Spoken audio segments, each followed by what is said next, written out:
Hello student, यदि आप भी कक्षा 9वीं में स्टडी करें और दिसंबर मासिक परीक्षा आप लोग देने वाले हैं, यानी कि 23 दिसंबर को आप लोग संस्कृत का परीक्षा देने वाले हैं, तो 100% आपके लिए वायरल प्रश्न पत्र लेकर आ चुके हैं, जिसका सब्जेक्ट कोड 105 है और समय जो मिलेगा वो 1.5 घंटे का मिलेगा। पूर्णांक जो रहने वाला वो 50 मार्क्स का ही रहने वाला, ठीक है।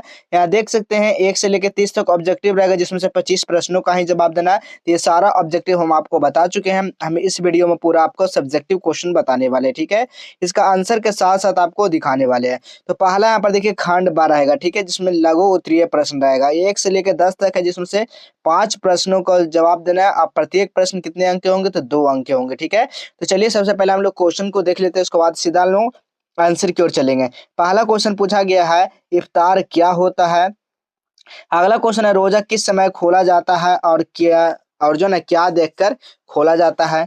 अगला क्वेश्चन है, यानी कि फितरा किसे कहते हैं, इसके बारे में आपको बताना है। अगला क्वेश्चन है, ईद में क्या क्या पकवान बनता है। अगला क्वेश्चन है 5 नंबर क्वेश्चन, ईद कैसा पर्व है। अगला क्वेश्चन है, किस कारण आयु निश्चित नहीं होती है। अगला क्वेश्चन है, सज्जनों की मित्रता कैसी होती है। अगला क्वेश्चन देखिएगा, मध्यम प्रकृति का और उत्तम प्रकृति के लोग में क्या अंतर है। महात्माओं का क्या लक्षण होता है। सत्संगति क्या करती है। अब यहाँ पर देखिए दीर्घ उत्तरीय प्रश्न है 11 से लेकर 15 तक, जिसमें से आपको 3 ही प्रश्न का जवाब देना है, ठीक है।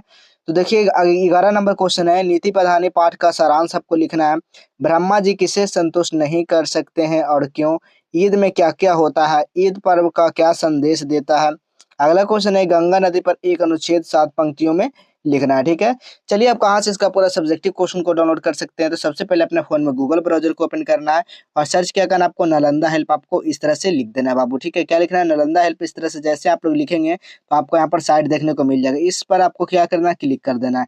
जैसे आप लोग यहाँ पर क्लिक करेंगे तो देखिए क्लास 11th आएगा। जैसे आप लोग और नीचे आएंगे तो क्लास 9th मंथली एग्जाम यहाँ पर देखने को मिल जाएगा। इसी वाले लिंक पर आपको क्या करना है, क्लिक कर देना है। जैसे ही आप लोग इस पर क्लिक करते हैं, अब सीधा क्या करना है, आपको नीचे आ जाना है। जैसे आप लोग और नीचे आएंगे तो यहाँ पर सब कुछ दिया गया है, ठीक है। हिंदी का देख सकते हैं, फिर हम लोग सीधा संस्कृत की ओर चलेंगे। तो देखिए क्लास 9th संस्कृत दिसंबर मंथली एग्जाम, यहाँ पर पूरा ऑब्जेक्टिव का आंसर क्या आपको देखने को मिल जाएगा, ठीक है। और जैसे नीचे आएंगे तो यहाँ पर सब्जेक्टिव क्वेश्चन देखने को मिल जाएगा। 1 से लेकर 10 तक लघु उत्तरीय प्रश्न, इसमें से 5 ही प्रश्न का आपका उत्तर देना है। प्रत्येक प्रश्न 2 अंक निर्धारित है, ठीक है। तो आइए पहला क्वेश्चन देखिएगा। यहाँ पर पहला क्वेश्चन पूछा गया कि इफ्तार क्या होता है, ठीक है। पहला क्वेश्चन क्या है, इफ्तार क्या होता है। तो लिखना है, यह शाम को सूरज ढलने पर, यानी कि मगरिब की यानी कि अजान होने पर खोला जाता है, ठीक है। अजान अजान होने पर खोला जाता है, इसी को इफ्तार नाम से जाना जाता है, ठीक है।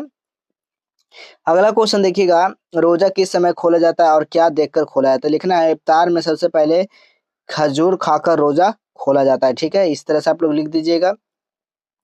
अगला क्वेश्चन है, फितरा किसे कहते हैं। तो लिखना है उत्तर में, फितरा वो रकम होती है जो खाते पीते साधन संपन्न घरों के लोग आर्थिक रूप से कमजोर लोगों को देते हैं, ठीक है।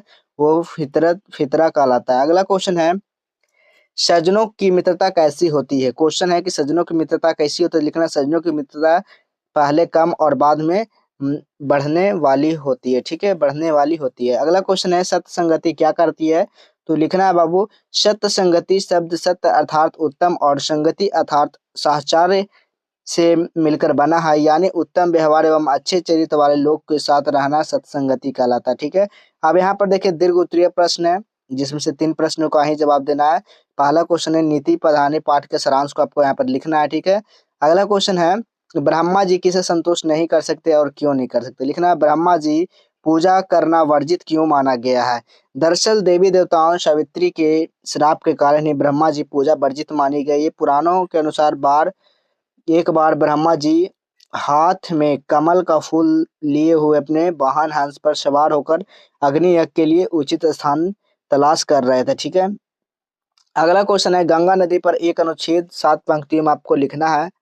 तो क्या लिखना है बाबू, यहाँ पर देख लीजिए, यदि गंगा ना होती तो हमारे देश का एक महत्वपूर्ण भाग बंजर तथा रेगिस्तान होता। इसलिए गंगा उत्तर उत्तर भारत की सबसे पवित्र महत्वपूर्ण नदी है। गंगा नदी भारतीय संस्कृति का भी एक विभिन्न अंग है। प्राचीन ग्रंथों में जैसे वेद पुराण महाभारत इत्यादि गंगा का पवित्र का क्या है, वो वर्णन है, ठीक है। अब नीचे जैसे आएगा तो यहाँ पर टेलीग्राम का लिंक मिल जाएगा, यहाँ से आपको व्हाट्सएप ग्रुप का लिंक मिल जाएगा। सब्जेक्टिव क्वेश्चन डाउनलोड करना चाहते हैं तो सीधा यहाँ से डाउनलोड कर सकते हैं। व्हाट्सएप ग्रुप को आप लोग ज्वाइन कर लीजिएगा, क्योंकि क्लास 10th में जाने के बाद काफ़ी यहाँ से हेल्प मिलने वाले है आप सभी को, ठीक है बाबू। तो इसको आप लोग ज़रूर आप लोग इसको नोट कर लीजिएगा और इसको आप लोग फॉलो कर लीजिएगा, ठीक है। जैसे ही आप लोग नीचे आएंगे फिर साइंस का दिसंबर मासिक परीक्षा आप लोग देखने को मिल जाएगा, फिर सोशल साइंस देखने को मिल जाएगा, ठीक है। इसी तरह से सारा सब्जेक्ट यहाँ पर आकर देखने को मिल जाएगा। तो चलिए हम लोग मिलेंगे इसी तरह अगले नए नेक्स्ट क्लास में।